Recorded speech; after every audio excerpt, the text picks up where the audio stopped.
again. Are you ready for even more of the Worried Arthur stories? Well, this time we're moving on to The Noisy Night, written by Joan Stimson and illustrated by Jan Lewis. Now, when you hear this sound, woo, woo, woo, that means there'll be some noises in the night. So, who would that be? So, are you ready? Here we go. Worried Arthur, The Noisy Night. Arthur was a penguin and a worrier. With Dad's help, he almost always managed to solve his problems, but that still didn't stop him worrying. At that moment, Arthur had something really special to worry about. Ben had asked him to sleep in his new tent, and Arthur never stayed away before. He'd certainly never been camping. The night before the visit, Arthur tried out his new sleeping bag. Arthur wriggled happily. Well, I won't have to worry about keeping warm, he beamed, but then he started calling down to Dad. First, it was Arthur's packing. What if I've forgotten something important? He asked. Dad smiled at Arthur's bulging rucksack. Good heavens, he cried. When I was a lad, we went camping with nothing but a torch and a snack.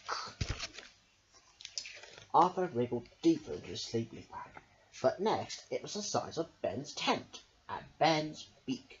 I know I'm not meant to mention it, whispered Arthur, but Ben's beak is the biggest in the class. What if he bit me every time he turns over? Don't give Ben's beak a second thought, said Dad firmly. There will be plenty of room for both of you. Why, in my camping days, ho ho ho, he chuckled. We once had 6 penguins to a tent, and some of them had pretty big beaks, I can tell you. Arthur chuckled too, but then he began to look anxious again. Dad, he whispered even more quietly, what if something scary appears in the night? Now look here, Arthur, said Dad. Nothing scary will appear.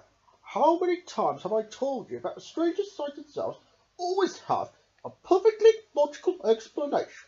Arthur listened intently, and at last he settled down to sleep. The next day, Arthur flew in from school. He couldn't wait for Dad to take him to Ben's house, but when Ben's mums came out to meet them, Arthur started shoving. Or what is it? Asked Dad. Dad, hissed Arthur urgently. You won't come to collect me on your Saturday, but before Dad could reply, Ben was tugging at Arthur's flipper. Come and see the tent, he cried, and Arthur was waving goodbye. It was the most hectic evening of Arthur's life, and there was no time at all for worry. First, Arthur's things had to be arranged in a tent. Then Ben's parents lit a fire. We're going to find supper by starlight, they announced. Then suddenly out rushed Ben's big sister, Belinda. Woo! Let me help! She squealed. Arthur had never tossed fish before, but he soon got the hang of it. Well caught, Arthur! cried Ben's mum. That's the highest delight. After supper, there were noisy games and a sing-song. I know what to do next, said Belinda in a spooky voice. Let's tell scary stories. But Ben's mum was firm. Ben, she said, there's been quite enough excitement for one night. Arthur and Ben crept into the tent. Ben's family went indoors, and just for a moment, all was quiet. Isn't this brilliant? Whispered Ben in the darkness, but then he got bigger. Every time Ben hiccuped, it made Arthur jump and feel just a little nervous. Try holding your breath, he suggested helpfully. At last the space between Ben's hiccups became longer, but then Arthur thought he could hear other, more worrying noises. Woo! Woo! What was that, Ben? He asked anxiously. Woo! Woo! Now Ben could hear the noises too. At a stroke his hiccups stopped, but his beak began to chatter. With trembling flippers, Arthur and Ben opened the tent flap. And there, in the moonlight, was something big and white and scary. Ben was in a panic. "It's the abominable snowman! Ah!" he stuttered. Arthur was frightened too. "Oh, I wish Dad was here," he whispered. But then he remembered what Dad had told him the night before, and he delved for his torch. "Don't worry, Ben," said Arthur. "I'm sure there's a perfectly logical explanation." Slowly, Arthur lowered the beam of his torch. Suddenly, he gave a great whoop of relief. "Look, Ben!" he cried. "The abominable snowman has got penguin feet and a dinosaur nightdress. Woo! Woo!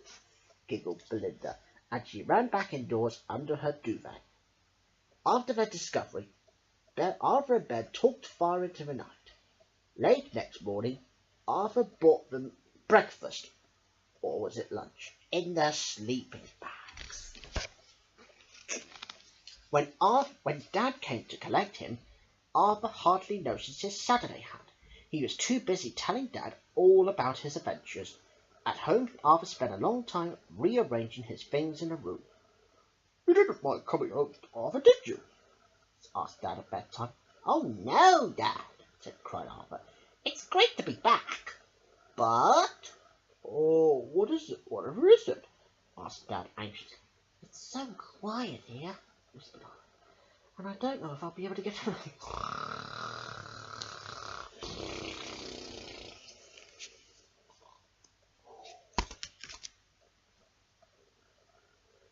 And we hope you enjoyed the story of Worried Arthur, the Noisy Night.